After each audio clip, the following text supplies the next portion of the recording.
Welcome to Sandown International Motor Raceway, as the sign says, the home of horsepower, and we're about to see one of the highest horsepower fields available in the Australian motorsport landscape let loose on this fantastic historic layout here at the little wedge of land between Dandenong and Springvale here in Melbourne. I'm Darren Smith. Matt Koch, who is one of the lucky guys in Australian motorsport. A great run yesterday for GTs, and it just continues to grow from strength to strength. The three-part weekend for Australian GT. This time around, 3 40-minute races.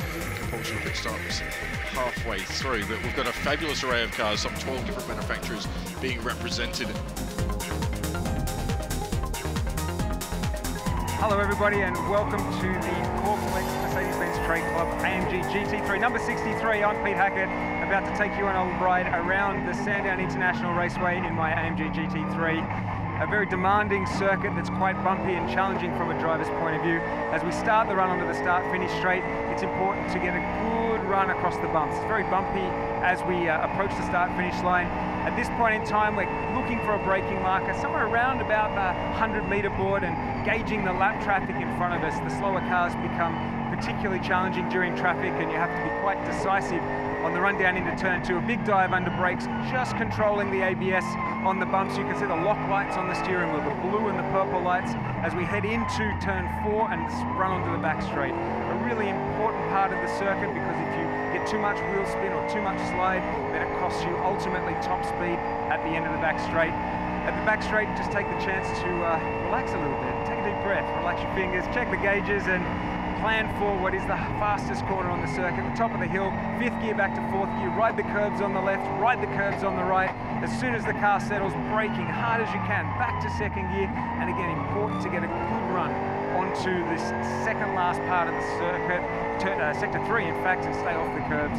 Into the last 2 corners, really tight on the right-hand side, and now square the corner off, power down, try not to get too much wheel spin, hold it tight on the left, and fire to the start finish line. Folks, that's the lap in my AMG GT3. Let's have a look at the highlights. Peter Hackett made a really good start to jump away. Field going 3 or 4 wide down there further back. Good to see they keep it clean. So easy to pick someone up and turn them around at the head of the field. So Hackett from Fraser Ross was the early part of this race. Before this happened, Ross making a big move up the inside, ultimate corner, gets the job done, rides the curves nice and hard, and then starts to clear off at the front of this race. The McLaren was good there, because he did that twice after that as well during the race. Here's Victor Zagami just getting tangled up a little bit with Dave Stevens. Through goes Rio Nagaro, and there's Scotty Taylor. There goes Dale Patterson whilst he was still running. Smoke coming out of the back of the rear brakes there of John Morris, obviously leaning on them pretty hard in the motorsport leasing Porsche. This was a little bit of a mix-up here as well. 2 McLarens having a bit of a kiss and a cuddle. Not so much of a cuddle, but a bit of a kiss, that's for sure, coming out of that Curtec corner that time around. Here's the next time that Fraser Ross got through on someone down the inside there, and have a look at that. Liam Talbot tries to make it work as well. Here's where the Lamborghini fell off the lead, and a big hit on that rear wing of eventual race leader.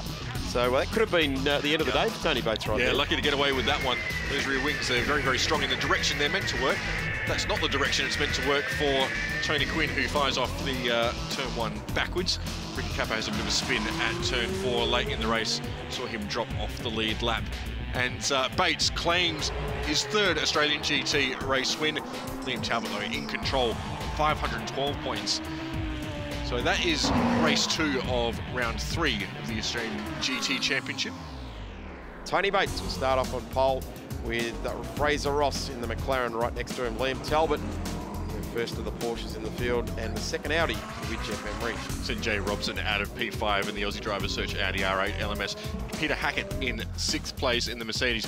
And Mark Griffiths in a similar Mercedes AMG GT3 out of P7. Nick Kelly, the leading trophy class entry, out of P8.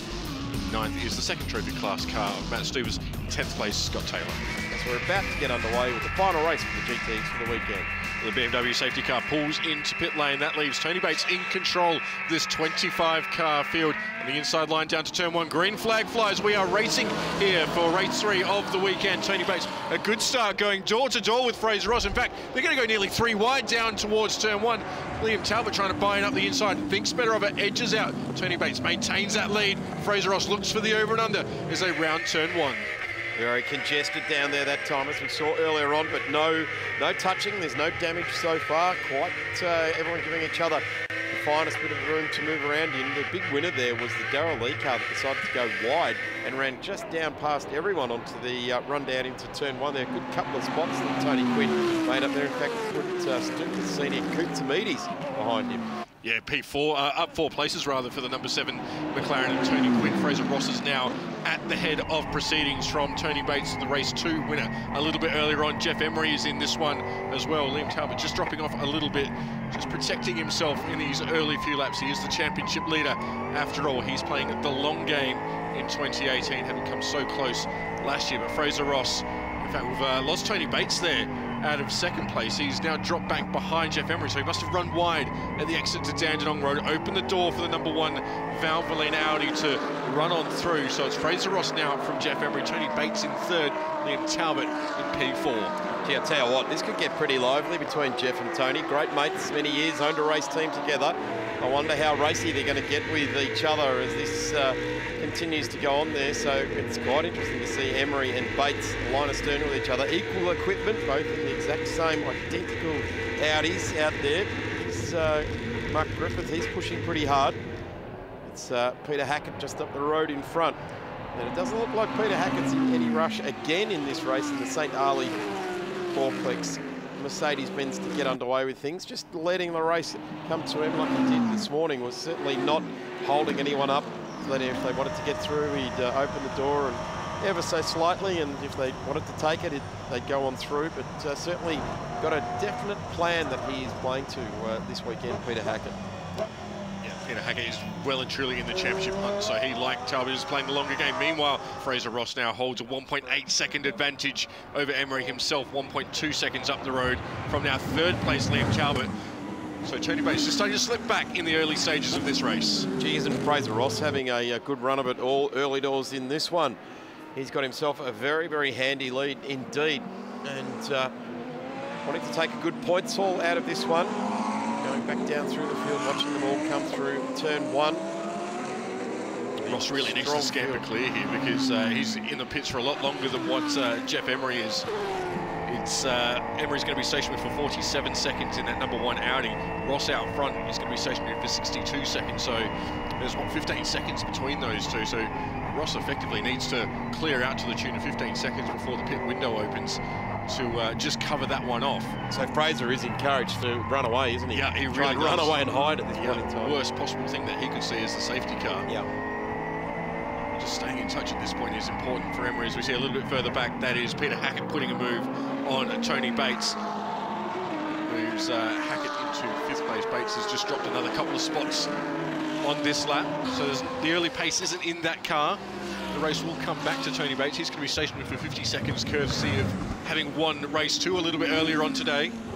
Jai Robson, what a surprise packet on the GT landscape this year, taking out the Aussie driver search, putting some serious credibility into what that organisation are doing.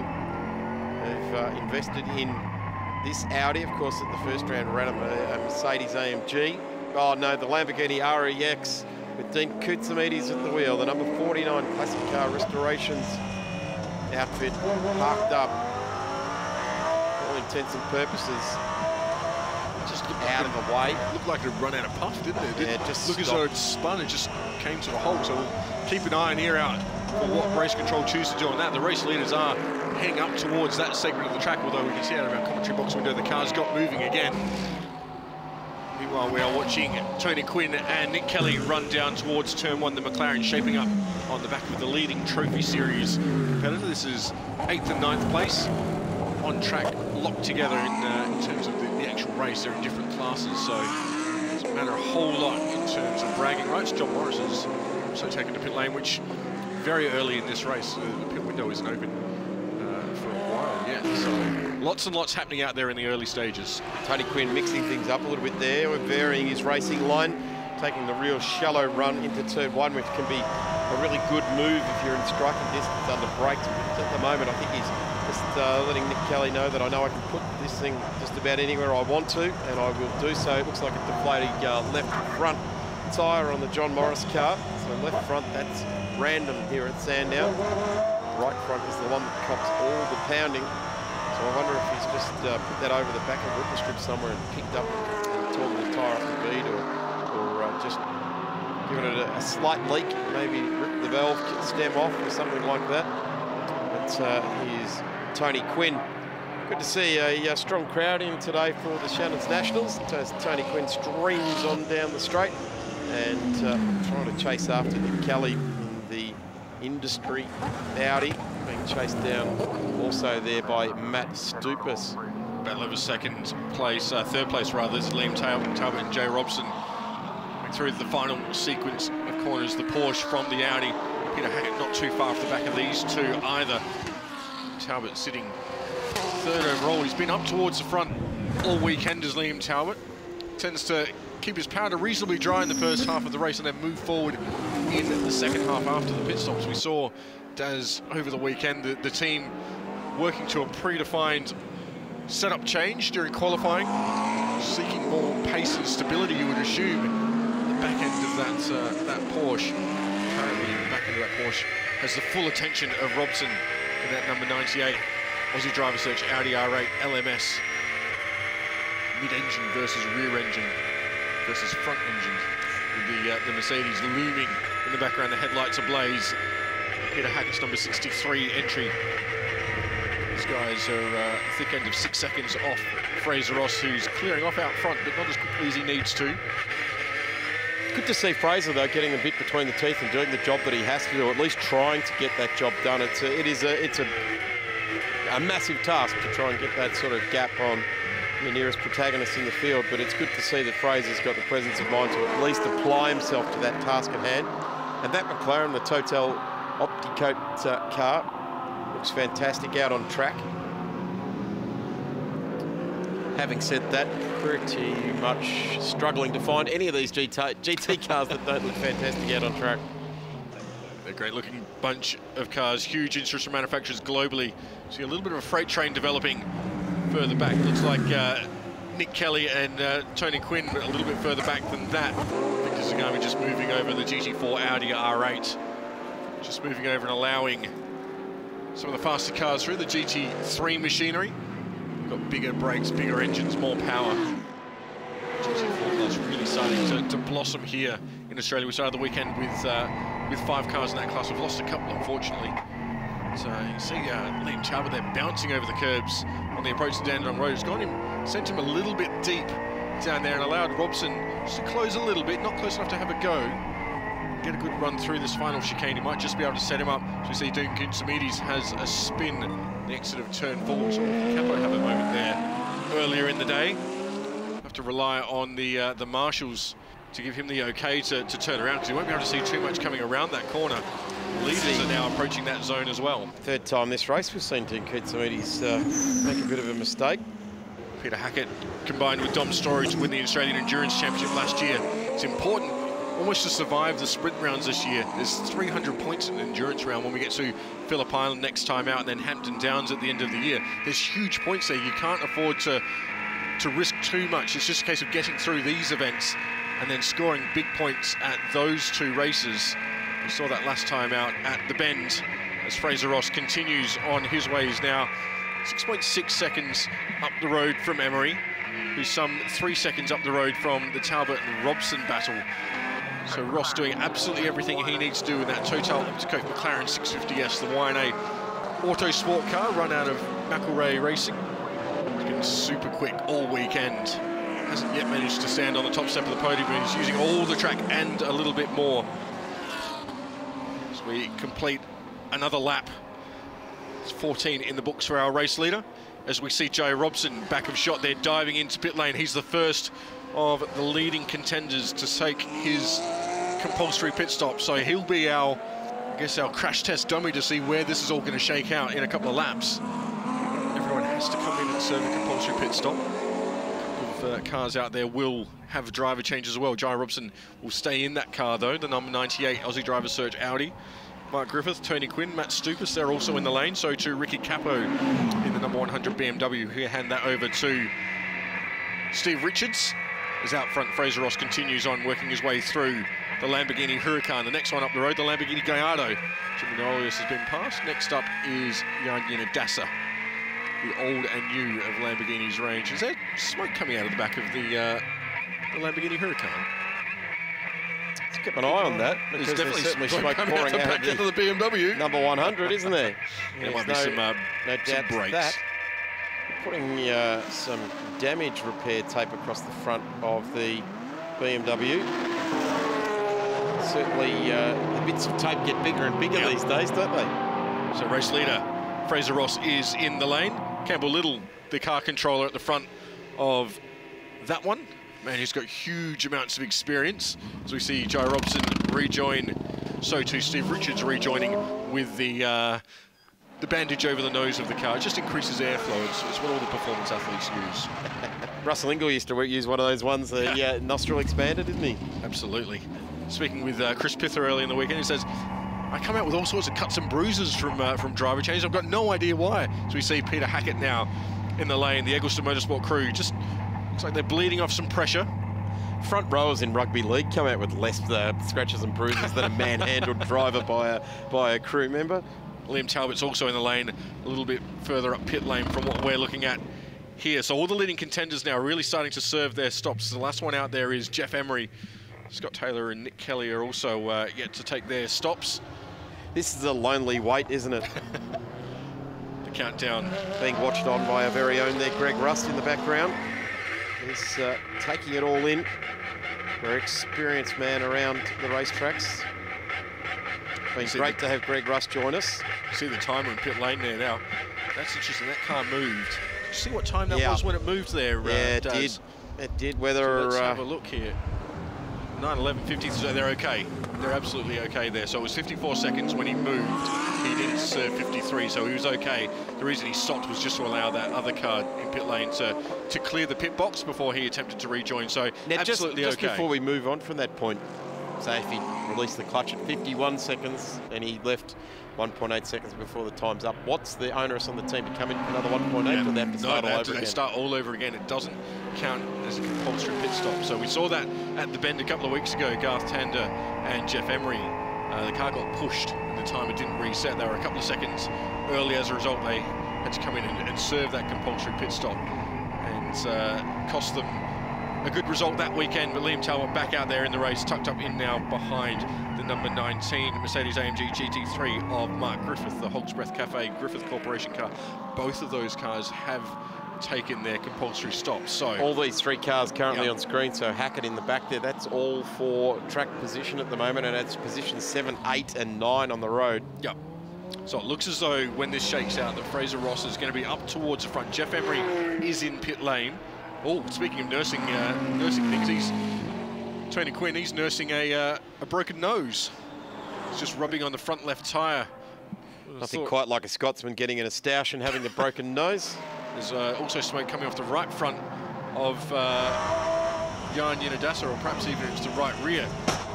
Here we go. Okay, so there's been contact between Nick Kelly and Tony Quinn. I really caught the tail end of that, not sure if Yanina Dassa was caught up in either the before or afters of that one.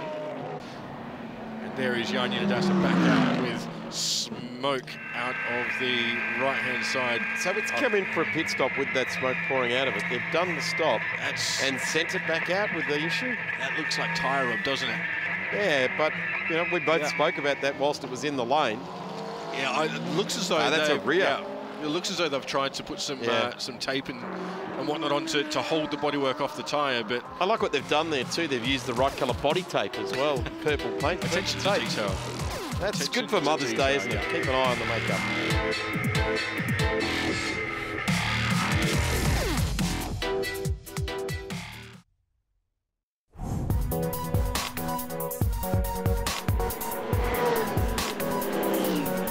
So Jeff Emery has lost a little bit of time now to Fraser Ross. Liam Talbot's 7 odd seconds off the back of Ross, but we're looking at the battle for fourth between Taylor and Griffith. A little bit further back, Jimmy Nolius puts a lap on the Seidler car. Luke Seidler in that Porsche GT3 Cup car. no match for an outright GT3 Lamborghini. Jim Manolis is currently running 13th on the road. They've all been through their pit stops, so he's in a pretty strong position at this point in time. That's not bad for Jim. Having a good weekend out.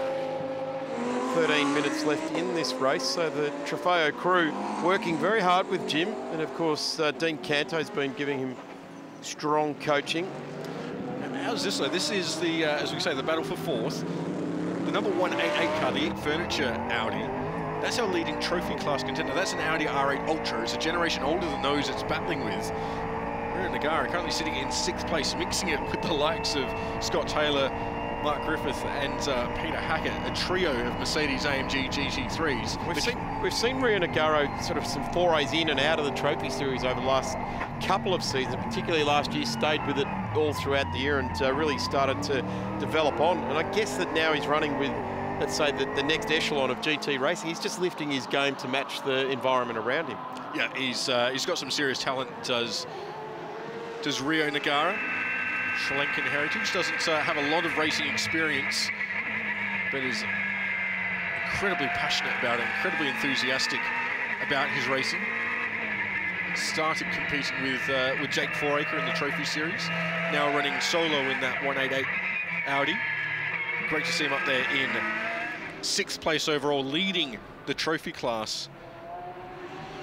Quite easy distance. I think Kelly, of course, had that moment earlier that left him pointing the wrong way. Check out where he is, down to P14, so some way down the order. So Rio Nagara looking pretty good at the moment. He's just lost a spot to Peter Hackett on track. It's the other interesting thing, that Rio Nagara's got the fastest second sector of the track too. Desgami does his best to stay out of the way of Scott Taylor, Mark Griffith and Peter Hackett. That trio of Mercedes-AMG GT3s currently squabbling over 4th place. Scott Taylor in the 222, the black and green Mercedes, currently holds down 4th. Then it's Griffo in the white Mercedes in 5th. Just about where's the rear end. It's a much better exit. We're going to go 3 wide. Three-pointed star, 3 wide down the front straight. Peter Hackett moves to the inside. He's probably a car length back. Is he going to be the bravest on the brakes going down into turn 1? He is. Does Griffo know that he's on the inside? Visibility is now. Great move, Peter Hackett. Great awareness from Mark Griffith. That's the Peter Hackett that we've been waiting to see. That's what we've been waiting for. P4 too. Great move. Great driving by the 3 guys there. Scott Taylor loses 2 spots in the 1 move. Peter Hackett moves forward 2 spots in the 1. Must mean that Mark Griffith stayed absolutely exactly where he was. Yep, that's exactly right. Well, that's the kind of driving we like to see out of Peter Hackett. Been waiting for that sort of move from him. As we focus on this battle for the lead, 3.5 minutes to go. Audi versus McLaren, Emery versus Ross. The strategy game has been played out, and this is what we've been left in nose to tail. Audi is slide out of the final corner. Quick replay, and it's a Ginetta. Rio Nagara. Yeah, Rio Nagara and the Ginetta G55 of Mark Kane involved there. Emery, he's just got the legs down the front straight here. He's getting out of that final sequence a little bit better than the McLaren, and although Fraser Ross seems to have the pace through this part of the track, there's just no way through. Really, it needs to be close enough here. They're going to be coming up on the back of Stephen Richards in the next little while. Maybe not. Yeah, well, there he is. There's Stephen Richards getting through on the GT4 of Victor Zagami. So the pace that got those guys a really strong result yesterday in the BMW has just suffered a little bit here today. And I'm going to call it ideal conditions because it's a nice, crisp, cool day. The sun's been shining. It's the first bit of shadow starting to sneak across the front straight here. And it's certainly been dry racing all day long. We've had mixed bag yesterday, and certainly Friday was wet all day. But this is ideal, and for all the classes, our open lid prototype races and these GT cars, they do like the cooler air. It helps the engines operate better. Helps the drivers keep the sweat off their brow a little bit too, getting some cool air come through the cabin. So here we go, the Valvoline Jamek Pem Audi being driven by Jeff Emery up against the Optico Total McLaren being driven by Fraser Ross. Liam Talbot, a little bit distant 3rd and a little bit distant 4th. Here's Peter Hackett in the Corplex AMG GT. And a really strong drive in this one for 5th place so far is Mark Griffith and Scotty Taylor, who's in 7th place at the moment. So a couple of veterans at it. They're acquitting themselves very, very nicely indeed in their AMGs. So probably 2 more opportunities left for Fraser Ross. He's too far back, you would think, down at Dandenong Road. Across the top they go, take a lot of curve, get it nice and stable under brakes, tip it in. This is where Fraser Ross, though, has been so strong all weekend. We've seen him throw it up the inside a couple of times. They're almost nose to tail. He's probably a little bit too far back. He's got to have a go, though, doesn't he? Well, that was the last corner that he's had a lot of success on all year long. But Fraser Ross will disappear into the shadows of Jeff Emery as he takes a race 3 for the weekend in the Australian GT Championship. And Fraser Ross will take P2. Here comes Liam Talbot charging to the line of the Hot Wheels Car Care Products outfit from Walkinshaw Racing. Liam Talbot home in 3rd place. And here comes Peter Hackett from Mercedes-Benz AMG to the line there in the Corplex car to the line. We look at the results. So confirmation then of Jeff Emery ahead of Fraser Ross. Liam Talbot then in P3 in the Porsche. So Peter Hackett, Mark Griffith, Joe Robson in the Audi, Scott Taylor in the Mercedes AMG GT3. So Rio Nagara, the first trophy class home, his first trophy class race win. Congratulations go to Rio Nagara on a fantastic drive. So Mark Sini, Dave Stevens in the Ferrari 458 GT3. Oh, mate, it was awesome. Obviously, we came back out in P1, but Fraser was chasing us down. He doing an awesome job behind me, and obviously his tyres sort of hit a bit of a brick wall, and we sort of ended up stuck sort of racing each other, and he put me under a lot of pressure, which was great. I had an absolute ball. Oh, I'm loving it, mate. It was great. You know, 3 40-minute races was perfect today. You know, and yesterday, obviously, it's worked really well for us.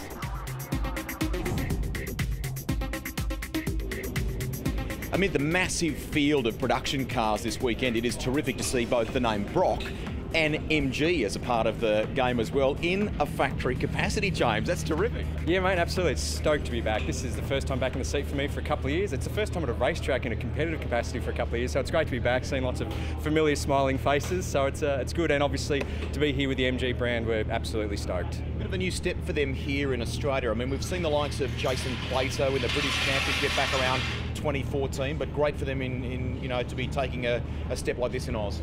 Yeah, look, I suppose we started this journey about 12 months ago. MG came back into Australia in an official capacity, and they invited me along to be a part of their official launch.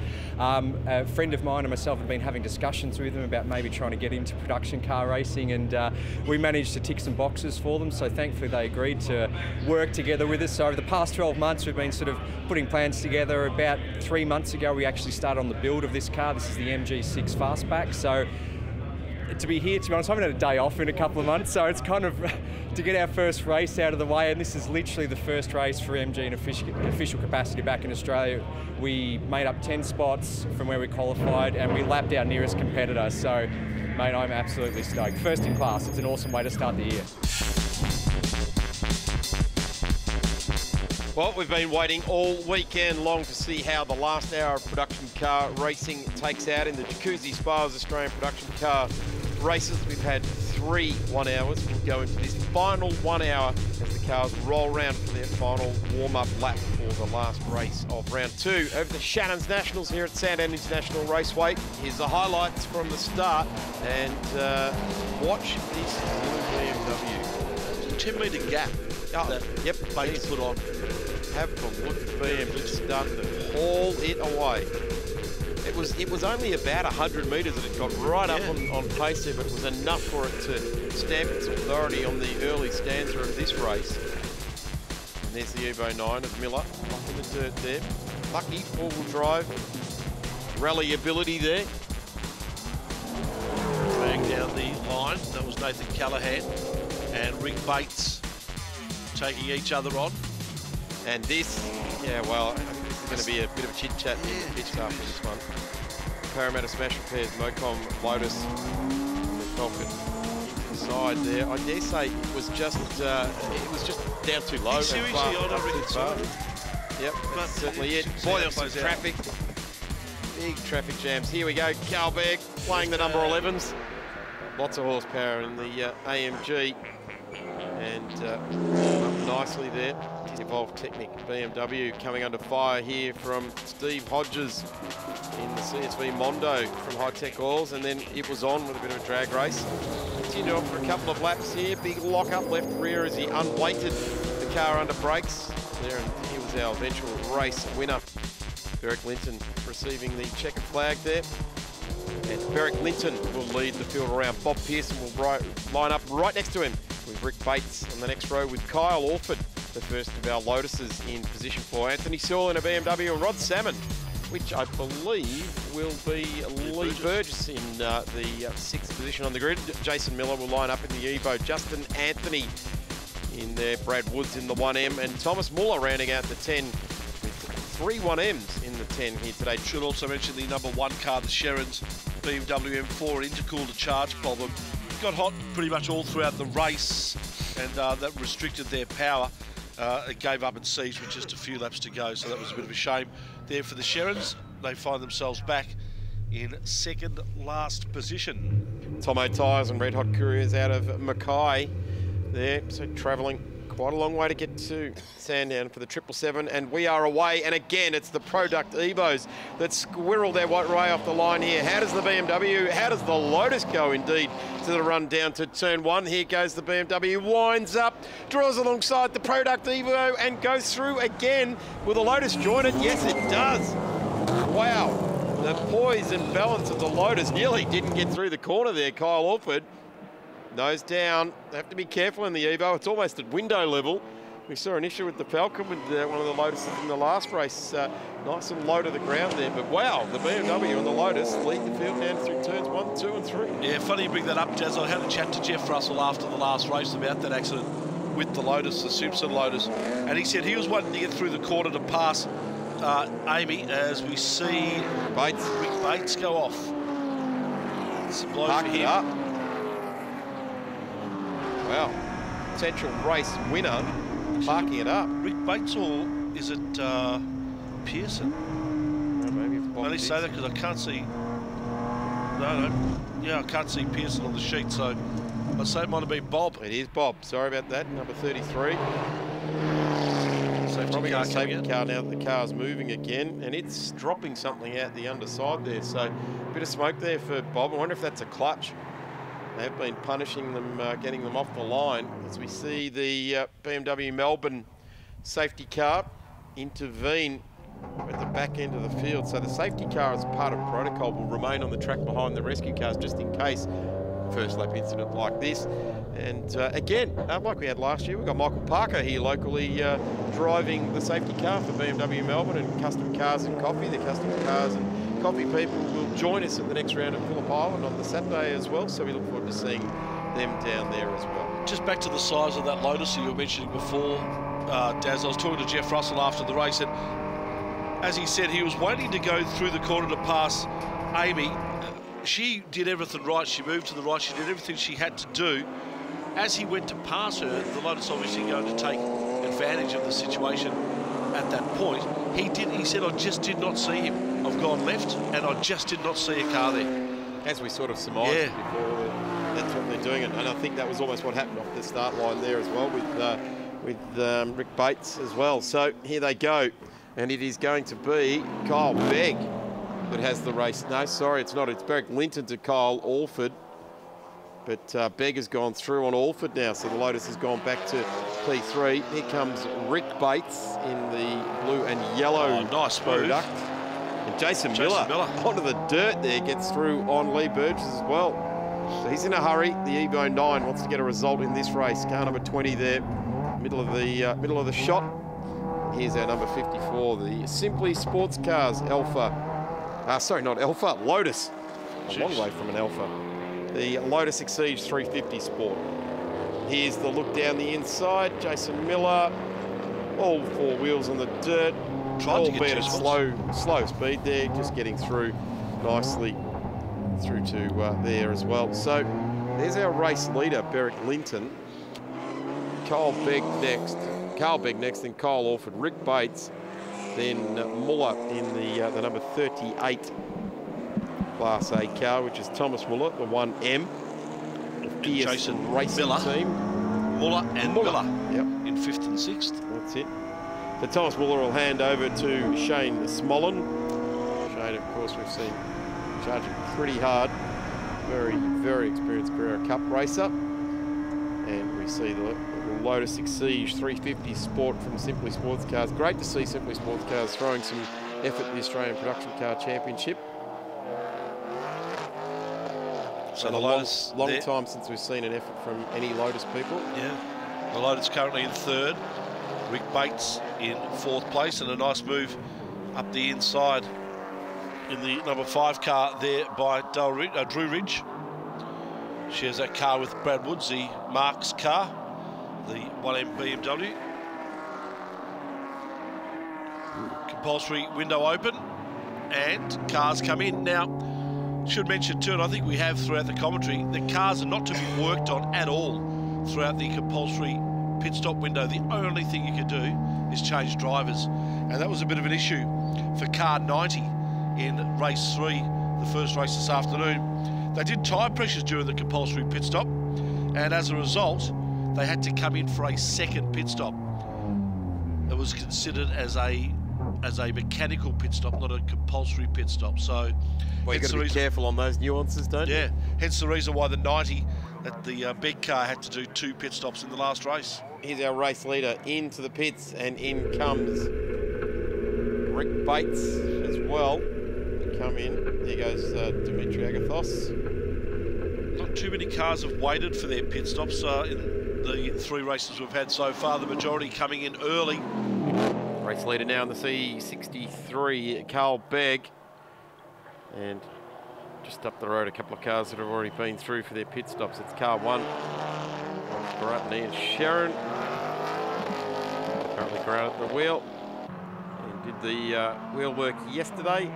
And it's Jason Miller in the car just in front there. But that AMG C63 is your current race leader, as Beric Linton went into the pits in the race lead, will emerge down in 16th. And we've got Colin Osborne in the number 13 Class C car. Who's leading Class C at the moment is Colin Osborne. So race leader in now. The C63 car number 90. Carl Begg at the wheel. He was the race leader. Now that he's come into the pits, that has gone to the number 54 car with Kyle Orford. Lotus leads. Yeah. There's the headline. Lotus leads. Kyle Orford. Probably out of the 3 Lotuses that entered this weekend, probably the one in the back of our minds we thought, that's not the one we'd expect to be out in front. Yeah, I was thinking of Lotus Swarms to the front, but then that's a locust, isn't it? It's not a Lotus. Yeah, no. Lotus is a very pretty flower that floats on the water. Or you can have it as a T. I'd rather have it as my race car. I'd rather have it as a race car too. Absolutely. Begg back out now in the thick of things. Chris Lillis into P4, but not pit stop. Let's have a look. It's Beric Linton that is the first of our cars that have pit stop. And then it'd be Begg, who's come out, and Grant Sharon, and Rick Bates, Jason Miller, Jim Policina. One of the things I noticed just there at the pit stops was that Rick Bates came in, and before he had pulled up to a complete stop, he put the wheel on almost full lock left, so when his time's up, the car's already heading in the right direction. Everyone tends to pull the car up with a straight wheel, and then you turn the wheel while you're stationary, and on a very warm race tyre, it tends to rip all the rubber out that's in contact with the ground. Oh, there's the Carademus Falcon. Yeah. And that was George, currently in 7th on the road. Just about went into the wall at turn 4, arrested it. All 4 wheels, smoke pouring off. Here's Colin Osborne now. He's only just exited the pits in the number 13. In fact, he went into the pits, the leader of Class 3. So that's Colin Osborne going slow there. It's only just been serviced. Coulthard and Lillis racing in the A2 class. Currently 3rd and 4th on the track outright, and racing for 1st and 2nd in A2. As they make their way back down the straight to complete their 8th lap of the race. Shots of the leader? Lotus that was in the race lead, now stationary in pit lane for Simply Sports Cars. Really rushing to smile in the background. Yeah, he's doing his research too, making contact with people, updating his Twitter. So, Peter Trooper He certainly has. He certainly has this weekend. Put in a great effort last weekend, somewhere in the middle of the world, somewhere following off-road racing, as this is a change. Now with Begg and car 1, which is Grant Sherrin. Certainly a big push. Now that's for 10th and 11th on the road, so Sherrin goes through to 10th. But effectively, after pit stops, for 2nd and 3rd. Yeah. Barry Clinton still the leader in that regard. The cars that have had their pit stops. He is down in 9th place overall on the sheets at the moment. All the cars above him have yet to stop. Again, Grant Sherrin taking the 2nd race of the day, as he did yesterday as well. Hopefully it works out better for him this time round. A bit of a spin and a touch of the wall yesterday. Saw a fair bit of damage to the front of that BMW M4. The 777 car there. Currently leading Class T and doing well overall as well, up into 15th place. It's a strong, just a very strong showing for the Class D car there at the moment. In fact, they're gazumping a number of A1 cars, including Lee Burgess in the Merc, Aaron Russell in their car, Lachlan Gibbons in the WRX. The first of the Class C cars is Blake Orban, Callan Jones, Dominic Mertens. The first of the the second of the B1 cars. First of the B1 cars at the moment is Mick Benton, who has not stopped. So currently sitting in 9th, will probably drop off that pace. The number 64 rounding the number 66 there. So that's currently 2nd place on the road, but hasn't done a pit stop against Lachlan Gibbons in the 66, who has stopped. So it's an A2 car, the big Holden, and pit bound as we speak. And Lachlan Gibbons goes on his merry way in the full gas racing Subaru.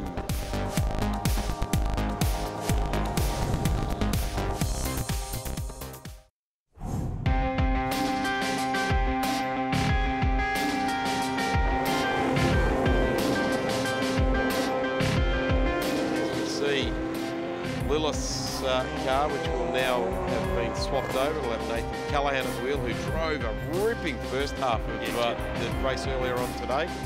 Absolutely drove the wheels off this Commodore. So it'll be interesting to see if he can maintain the rage and bring this car home in a strong position there. Currently rejoined the race in 13th spot. And as far as A2 cars go, they're still 2nd on the road. It'll be Carl Begg in the Mercedes Class C car of Colin Osborne. Is it going slow, or is it just the closing speed of the Class A1 and A2 cars there?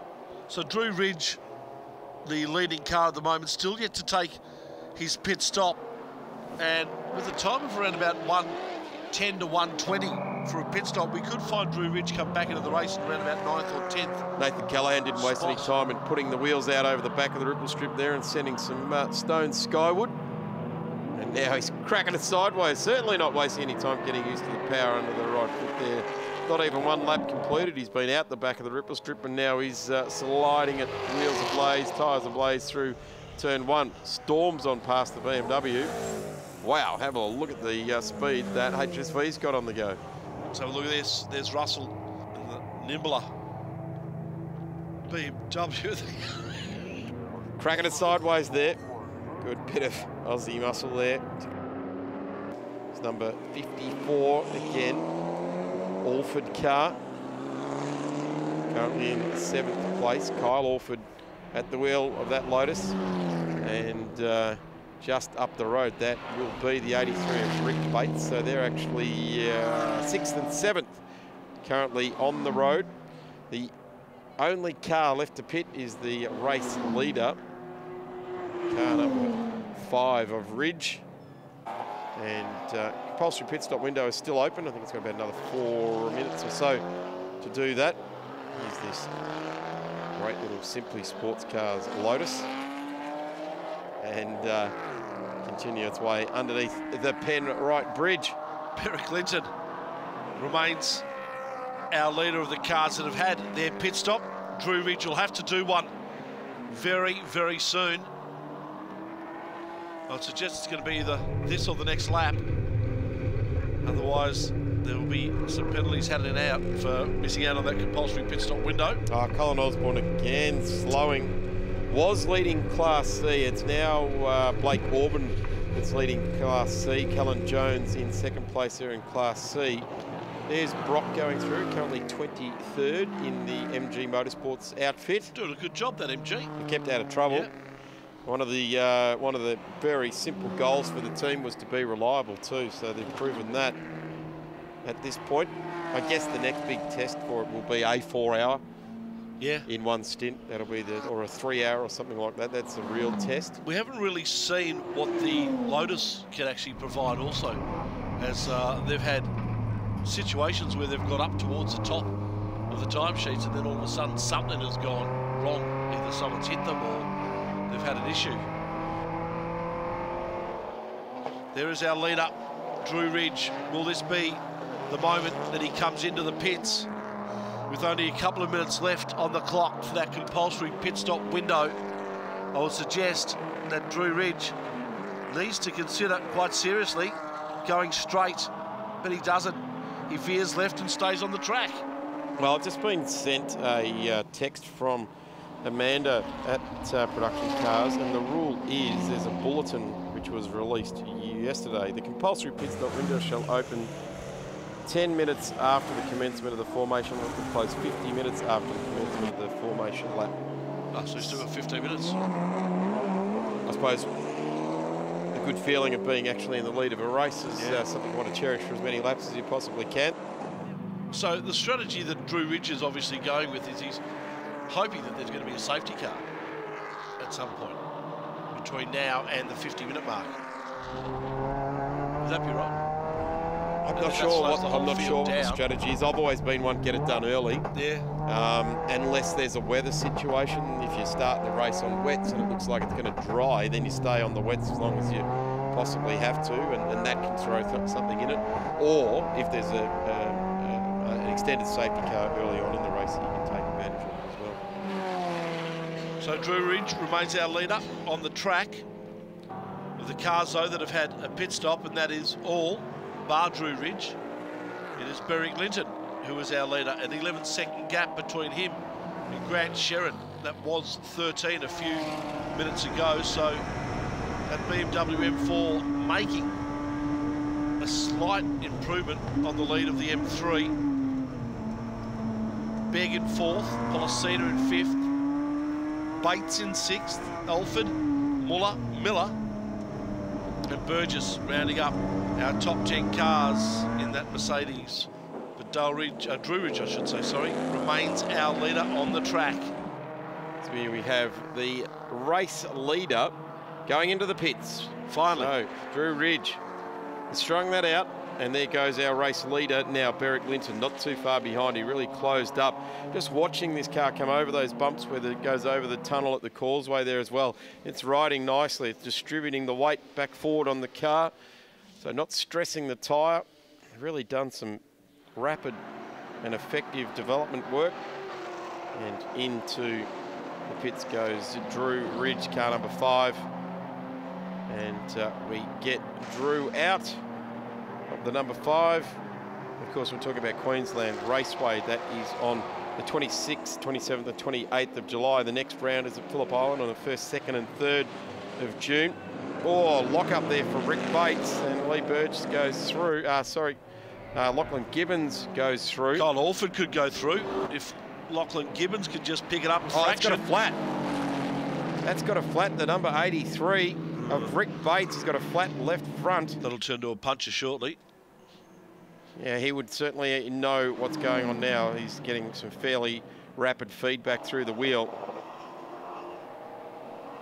And he's just let Team Boss go through, albeit that Bob is down in 15th, so unlapping himself there. So Rick Bates will come to the lane. In fact, he's all dinged up. Yeah, he's had a hit, hasn't he? Yep, all dinged up there. So here's a replay. There it is. There it is right there. It was deflating before it locked up. But what did he hit? I'm not sure. He maybe just damaged it off a ripple strip or something like that. No, but that definitely the right-hand side of that car was damaged. Yeah. Yeah, well, the side trim is dragging on the ground there as well. So let's talk about consistency. The wobbles down the side of the Caradumas Russell car, they're fairly consistent. They wobble in and out all the way down each side of the car. And really given that Falcon a test this weekend. It's been banged up. The brakes glowing red hot in the number 90. Under heavy attack now by the Coulthard Simon Hodges car. See if the the Lotus Mercedes still glowing up its brakes there. So dying light starts to appear. Really spectacular to see the glowing brakes. 30 seconds left in this race for race leader Berwick Linton. The Falcon nearly found another Lotus. The number 90 is leading A2. So the car we're looking at there, car 90, is leading Class A2 and is third on the road. So leading A2 and a podium outright. Really strong start to that. And coming out of turn 4, there is Berwick Linton, lights ablaze. Probably need them for real in about 20 minutes' time. I'll be turning mine on in my car very shortly. Heavy Yes. carrying up the hill, heater on too, I reckon, Toad. And up to the top of the hill in the production dark blue, a really smart colour, in fact, on the road, that car. Maybe not in dark, wintry Melbourne conditions, but certainly on the Gold Coast or something like that. A nice dark blue. Look at that, glowing up the front brakes there. So has Berwick Linton relinquished? Has he given up? Absolutely not. If you're glowing up the brakes, you're leaning on them pretty hard, aren't you? Yeah, he certainly is, and comes around for the final turn of this race 4 here in the Jacuzzi Spas Australian Production Car Series round 1. It is Berwick Linton who takes the win from Grant Sherrin. They cross the line now in second place. Colbeg, Policina, Alford making up our top 5. Oh, gee whiz, Fenningham, it doesn't get.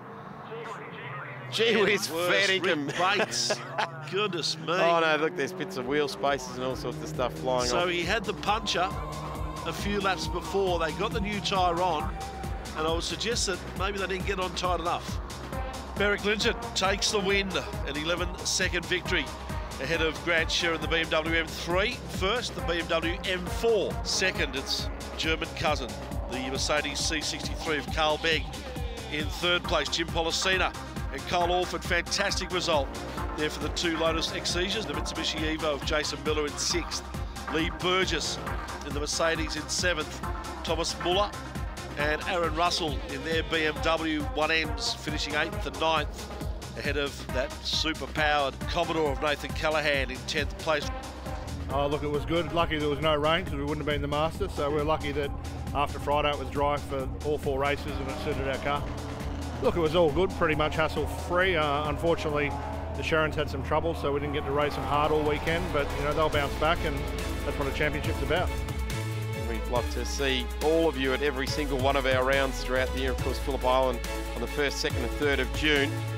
A huge weekend down there. Get down to Melbourne's playground, Phillip Island for the weekend, and come to the Shannons Nationals.